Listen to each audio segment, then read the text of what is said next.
Everyone entering the poultry operation plays an essential role in protecting the health of the poultry on that site. By following specific biosecurity steps, employees and other individuals working on the site can minimize the risk of bringing avian influenza or other diseases to the site. As an individual working on the poultry operation, you have a very important role in maintaining biosecurity. Preventing the introduction and spread of disease, such as avian influenza or AI, onto or off of the operation depends greatly on your awareness and practice of the biosecurity measures described in the site's biosecurity plan. By the end of this training, you should be able to identify situations that may allow poultry diseases, especially avian influenza, to spread, describe ways to minimize chances for disease to be introduced to a production site, and know who to contact for questions or concerns related to biosecurity on the production site. Before learning specific ways to prevent disease from entering your poultry site, it is important to understand the multiple ways that diseases such as avian influenza can be spread. Disease can be spread through saliva,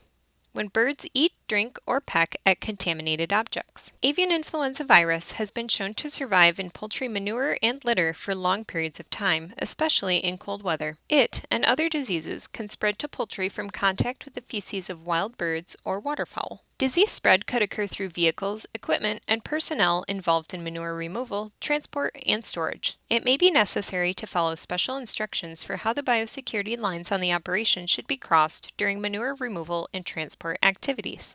AI and other diseases can also be spread through the air when infected animals breathe out, and can be spread through the air to birds in the same barn, between birds in different barns, or even between birds on different nearby sites. If items used around poultry with disease aren't cleaned between uses, the next group of poultry could get the disease. These items include vehicles, equipment, clothing, footwear, and more, and are called fomites. In addition, pests like rodents, insects, and other domestic or wild animals may be contaminated with virus on their hair or feet and may act like a fomite to spread disease to the site or may contaminate poultry feed. Other fomites could include anything used for the handling, care, or treatment of poultry, or any other items that may have contacted infected poultry or entered poultry houses, such as cages or egg handling equipment that have not been effectively cleaned and disinfected. Next, we will cover specific ways that you and your clothing or footwear could become contaminated with virus or other disease-causing organisms when you are off-site.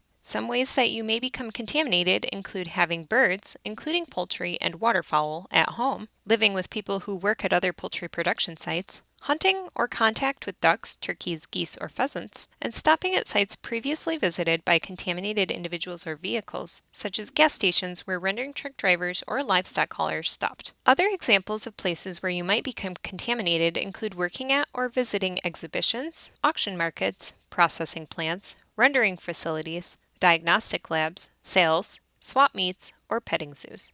Next, we will cover ways that you can help prevent disease from coming onto the operation where you work. Access should be limited to individuals who are essential to the operation of the site. If you must enter the operation in your vehicle, you should remain in the cab unless your job duties require you to exit the vehicle. This may require some advanced planning. Talk with a biosecurity coordinator to determine if there is a way to accomplish your duties on the operation while minimizing your need to enter the site. More information on specific biosecurity measures is provided throughout this presentation. It is possible to reduce the potential that you introduce disease, even if you may have been previously contaminated. Before arriving, you should ensure that the inside of your vehicle is clean of all poultry manure or litter and has not become contaminated by soiled clothes, footwear, or other items. You should determine in advance whether you may need to enter the perimeter buffer area, or PBA, which will be explained later in this presentation. If so, it is important that you arrive at the operation having showered and wearing clean clothing and footwear since last contacting poultry, and leave unnecessary personal items, like jewelry, at home. You should also know whether you will also need to cross the line of separation, or LOS, which will be explained later in this presentation. Based on if you need to enter the PBA or cross the LOS,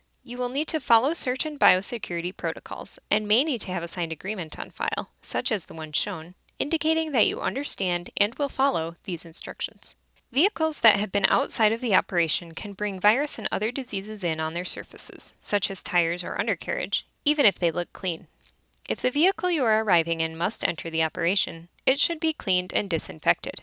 If not, it is important for you to park in a designated area away from poultry and walk to the specified access point. This area should be marked and labeled on a map of the premises. Prior to entering the perimeter buffer area, even if you are entering within a vehicle, you may need to sign an entry logbook for the operation. Be prepared to record your contact information, reason for entry, and the date and description of last poultry contact. There may be a person supervising the entry logbook, and they will have the authority to permit or deny you access to the operation. Maintaining biosecurity may require changing your normal practices and following some additional steps. This presentation has covered certain biosecurity measures, especially those involving steps you should take before arriving at the operation. The operation's written site-specific biosecurity plan may have additional protocols for you to follow. And while all of these steps may seem inconvenient, remember that maintaining biosecurity on the operation is important to protect poultry from being exposed to disease. Remember, the biosecurity plan can only work if everyone on the operation follows it